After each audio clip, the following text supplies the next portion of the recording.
Hello everyone. Last వీడియోలో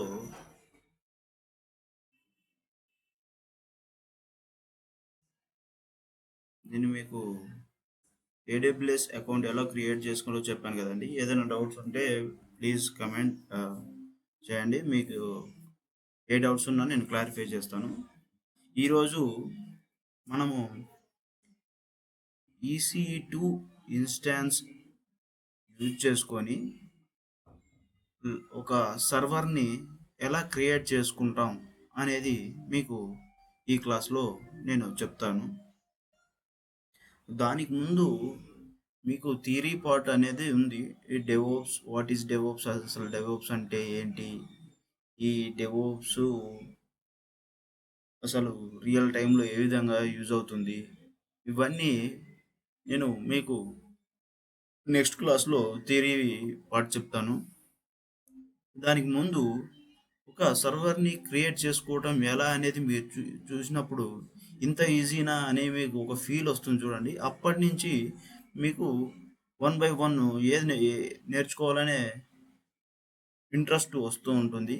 నేను maximum ఈ వీడియోస్ అన్ని కాంప్లికేటెడ్ లేకుండా ఈజీగా ఉండే విధంగా నేను చెప్పడానికి ప్రయత్నిస్తాను. ఫస్ట్ మీకు కన్సోల్ ఓపెన్ అయిపోయినప్పుడు మీకు EC2 ఇన్స్టాన్స్ ఎక్కడ ఉంటుందో తెలియదు. అప్పుడు మీరు సింపుల్గా ఈ సెర్చ్ బార్ ఉంది చూడండి, ఇక్కడ EC2 అనేది క్లిక్ చేయండి. క్లిక్ చేసినప్పుడు మీకు ఇక్కడ కనిపిస్తుంది. ఇట్లా కనిపించినప్పుడు పక్కన స్టార్ మార్క్ ఉంది చూడండి, ఈ స్టార్ మార్క్ ద్వారా మీరు ఇక్కడ క్లిక్ చేయండి. క్లిక్ చేసినప్పుడు ఇక్కడ మీకు పైనే ఈ సర్వీస్ అనేది మీకు ఎవ్రీ టైం వచ్చినప్పుడు సెర్చ్ చేసుకోకుండా ఇక్కడ మీకు ఫిక్స్ అయిపోతుంది. లేదంటే రిమూవ్ అవుతుంది చూడండి, ఇక్కడ తీసేయగానే అక్కడి నుంచి రిమూవ్ అయిపోయింది. క్లిక్ చేసుకోగానే ఇక్కడ కనిపిస్తుంది.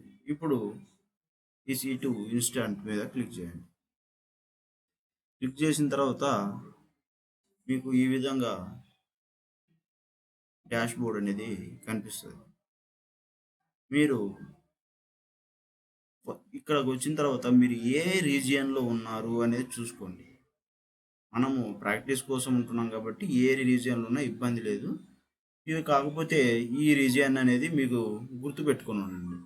అంటే మన ఇన్స్టాన్స్ ఈ రీజియన్లో క్రియేట్ అయింది అంటే మన సర్వర్ అనేది ఈ లొకేషన్లో ఉన్న డేటా వేర్ హౌస్లో మన ఇన్స్టాన్స్ అనేది క్రియేట్ అయిందని దాని అర్థం, సింపుల్ మీనింగ్లో.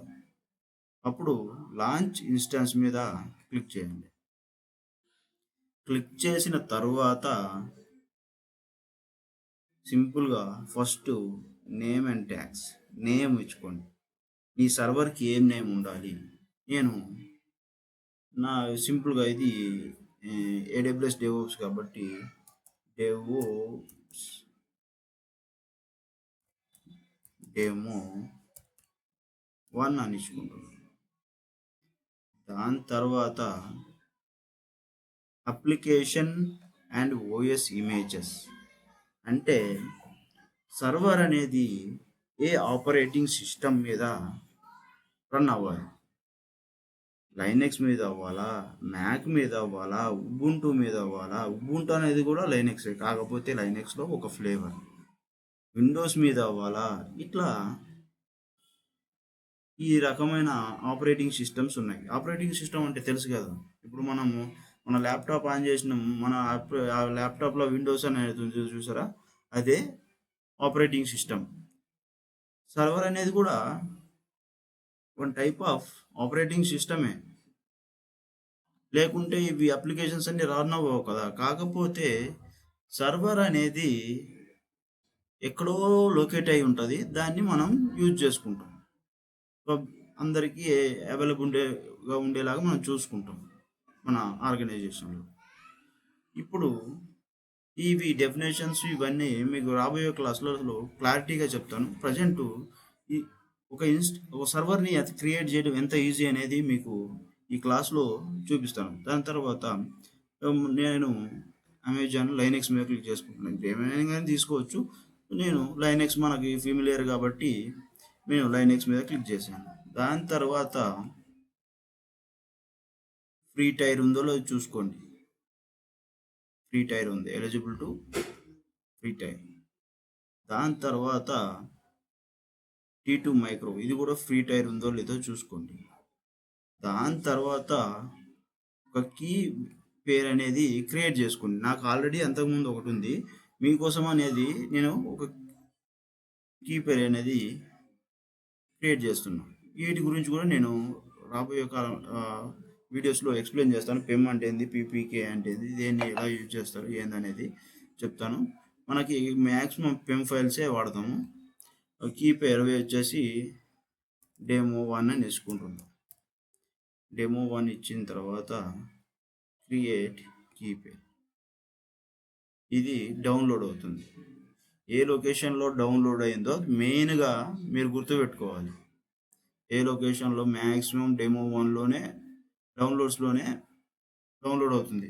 Okay, no issues. అలా అయినా పెట్టుకోవచ్చు. మీరు ఏదైనా లొకేషన్ కావాలంటే ఆ లొకేషన్ పెట్టుకోవచ్చు. ఇది మనము ఈ కీ పేర్ అనేది ఏ విధంగా ఉపయోగపడుతుందంటే, మనము లైనెక్స్, అమెజాన్ లైనెక్స్ ఉంది కదా, దాంట్లోకి లాగిన్ అవ్వడానికి ఈ వాల్యూ కీ పేర్ అనేది మనకి యూజ్ అవుతుంది. దాని తర్వాత నెట్వర్కింగ్ సెట్టింగ్స్ అంటే మనము ట్రాఫిక్, ఫైర్ వాల్, ఇవన్నీ ట్రాఫిక్ మనము అలౌ చేసుకోవాలి. దానికి నేను న్యూది క్రియేట్ చేసుకున్నాను. ఏంటంటే నాది ఆల్రెడీ ఉంది. ఈ will be created new security group called, ఈ పేరుతోటి న్యూ గ్రూప్ క్రియేట్ అవుతుంది అని చెప్తుంది. మనం ఎస్ఎస్హెచ్ ట్రాఫిక్ని అలౌ చేద్దాం. అంటే మనం లైనక్స్ ఎన్విరాన్మెంట్లోకి లాగిన్ అవ్వాలంటే ఈ ఎస్ఎస్హెచ్ ప్రోటోకాల్ అనేది కంపల్సరీ, సెక్యూర్ షెల్ ప్రోటోకాల్ ఇది. దీనికి మనం అంటే మీకు లైనక్స్ కూడా చెప్తాను దీని తర్వాత బేసిక్స్, మనకి ఏ డెవలప్స్లో ఎంతవరకు ఉపయోగపడతాయో ఆ విధంగా నేను మీకు లైనక్స్ కూడా టీచ్ చేస్తాను 1 by 1. దీని తర్వాత కాన్ఫిగరేషన్ స్టోరేజ్, మనం ప్రాక్టీస్ చేయడానికి 8 GB, వాడు ఇచ్చే 8 GB సరిపోతుంది, ఇంకేం లేదు. ఇంతే అండి, ఈజీగా లైనక్స్ సర్వర్ అనేది క్రియేట్ అయిపోతుంది. దాని తర్వాత లాంచ్ ఇన్స్టాన్స్ మీద క్లిక్ చేయండి. చూడండి ఎంత ఈజీయో సర్వర్ క్రియేట్ చేసుకోవడం. కాకపోతే మీరు మీ వర్క్ అయిపోయిన వెంటనే మ్యాక్సిమం టెర్మినేట్ చేయడానికి చూసుకోండి. మీకు అది కూడా చెప్తాను, ఎలా టెర్మినేట్ చేయాలి ఏందనేది. ఇన్స్టాన్సెస్లోకి వెళ్దాం. చూడండి ఎంత ఈజీయో, సర్వర్ అప్ అండ్ రన్నింగ్లో కూడా వచ్చేసింది. ఆ తర్వాత దీనికి మనం ఎలా కనెక్ట్ అవ్వాలంటే క్లిక్ చేసేసి, మీకు ఇంకొకటి కూడా చెప్తాను దీన్ని ఎలా కనెక్ట్ అవ్వాలని. గిట్ బ్యాష్ ఈజీగా ఉంటుంది. ఫస్ట్ బేసిక్ ప్రాక్టీస్ చేసుకోవడానికి అది డౌన్లోడ్ చేసుకోండి. మీది ఏ ఆపరేటింగ్ సిస్టమ్, జస్ట్ గిట్ అని టైప్ చేయండి, డౌన్లోడ్స్ మీద క్లిక్ చేయండి. మీది విండోసా, లైనెక్సా, మ్యాకా? అది విండోస్ మీద క్లిక్ చేసిన దాని తర్వాత గిట్ ఫర్ విండోస్ 64 సెటప్, ఏది మీది 64 ఇది చూసుకొని Git for 64 setup installer download అయిపోతుంది.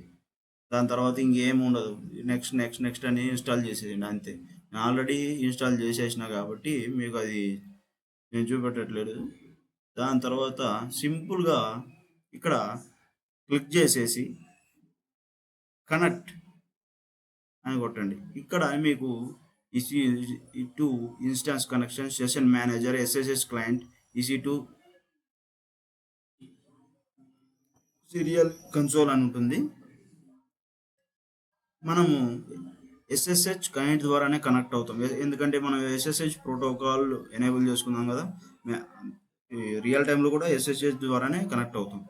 లాస్ట్లో ఉంది చూడండి ఎగ్జాంపుల్ అని, SSH-i డెమో 1 పెమ్, ఇందాక పెమ్ ఫైల్ క్రియేట్ చేసుకున్నాం కదా, ఆ కీ ద్వారానే మనం ఇప్పుడు ఈ లైనక్స్ సర్వర్లోకి వెళ్తాం. ఇప్పుడు గిట్ బ్యాష్, ఇందాక చెప్పాక గిట్ బ్యాష్ అని, ఆ గిట్ బ్యాష్ ఓపెన్ చేయండి. మనం ఎక్కడ ఉన్నామో తెలుసుకోవాలంటే PWD అనే కమాండ్ కొట్టండి. EC2 యూజర్స్ అంజన్ అనే దగ్గర ఉన్నాం. మన పెన్ ఫైల్ ఇందాక ఎక్కడ డౌన్లోడ్ అయింది? డౌన్లోడ్స్లో ఉంది. ఎక్కడ ఎలా వెళ్తాం? సిడి డౌన్లోడ్స్ అని క్లిక్ చేసి ఎంటర్ కొట్టండి. మనం డౌన్లోడ్స్కి వెళ్ళిపోయాం. డౌన్లోడ్స్కి వెళ్ళిపోయిన తర్వాత ఇందాక మనము ఇక్కడ కాపీ చేసుకున్నాం చూడండి. ఈ కాపీ చేసుకున్న దాన్ని మనం గిట్ బ్యాష్లో పేస్ట్ చేద్దాం. పేస్ట్ చేసిన తర్వాత సింపుల్గా ఏం లేదండి, ఎంటర్ టైప్ చేయండి. ఎంటర్ టైప్ చేయగానే ఇది మిమ్మల్ని అడుగుతుంది, are you sure you want to continue to connecting. మనం సింపుల్గా ఎస్ అని టైప్ చేయగానే మనం లైనెక్స్ ఎన్విరాన్మెంట్లోకి వెళ్ళిపోయాం. క్లియర్ అని కొట్టండి, మొత్తం క్లియర్ అయిపోతుంది. ఇక్కడ ఇప్పుడు మనం ఎక్కడ ఉన్నాం? ప్రజెంట్ వర్కింగ్ డైరెక్టరీ అని కొడితే ఈజ్ హోమ్ EC2 యూజర్ అనే దగ్గర ఉన్నాం. ఇది EC2 అనేది యూజర్ నేమ్, IP అడ్రస్ అనేది హోస్ట్ నేమ్. ఇది నిజంగానే లైనెక్సా కాదా మీరు ఎట్లా చేసుకుంటారు? ఈ IP అడ్రస్ మనకి ఆల్రెడీ ఇక్కడ ఉంటుంది. ఇన్స్టాన్స్ ఐడి మీద క్లిక్ చేయండి. చూడండి, ప్రైవేట్ ఐడి 172.31.82.167. అదా కాదా కంపేర్ చేయండి. చూడండి, 172.31.82.167. మనము ఇప్పుడు సక్సెస్ఫుల్గా లైనెక్స్ సర్వర్ని క్రియేట్ చేసుకున్నాం. ఆ క్రియేట్ చేసుకున్న తర్వాత సక్సెస్ఫుల్గా లాగిన్ అయ్యాను. ఈ వీడియోలో కనుక మీకు ఏదైనా డౌట్స్ ఉంటే కామెంట్స్ చేయండి. I'm happy to help. A doubt ఉన్నా మీకు నేను రిప్లై ఇస్తాను. మీకు పర్సనల్గా కావాలన్నా, మీకు ట్రైనింగ్ ఇవ్వాలన్నా ఇస్తాను. నేను అన్ని విధాలుగా టచ్లో ఉంటాను. ఇవి డెవోప్స్ జర్నీలో. ఈ వీడియో కనుక మీకు నచ్చినట్లయితే లైక్ చేయండి, share and subscribe. Thanks for watching. Before that also మీకు ఇంకొక విషయం చెప్పడం మర్చిపోయాను. ఇది టెర్మినేట్ చేసుకోవడం ఎలా? ఏం లేదు, ఇక్కడ సెలెక్ట్ చేసుకున్న తర్వాత ఇన్స్టాన్సెస్ అని మీ వర్క్ అయిపోయిన అమ్మటే టెర్మినేట్ అని ఉందా ఇన్స్టాన్స్, దాని మీద క్లిక్ చేయండి. ఇక్కడ టెర్మినేట్, అంతే, ఏం లేదు, టెర్మినేట్ అయిపోతుంది. ఎందుకంటే మీరు మర్చిపోతారు ఒక్కోసారి క్రియేట్ చేసి మర్చిపోయిన తర్వాత. మనకు మంత్లీ 750 అవర్స్ మాత్రమే ఫ్రీ ఉంటుంది ఇన్స్టాన్సెస్ని వాడుకోవడం. ఆ 750 అవర్స్ క్రాస్ అయింది అనుకో, మనం యూజ్ చేయటం, అటు బిల్లింగ్ వేయడం స్టార్ట్ చేస్తాడు. ఆ బిల్లింగ్ వేసినా మనం దాన్ని ఎలా రిమూవ్ చేసుకోవాలి ఫస్ట్ 1 or 2 టైమ్స్ అనేది నేను అది కూడా చెప్తాను రాబోయే కాలంలో క్లాసెస్లో. మీరు ఏమనుకో ఏమీ అనుకోకుండా ఇది మాత్రం బ్లైండ్గా గుర్తుపెట్టుకొని ఈ టెర్మినేట్ చేసుకోవడం మంచిది. ఇలా ఈ వీడియో నచ్చినట్లయితే లైక్ చేయండి. Thanks for watching.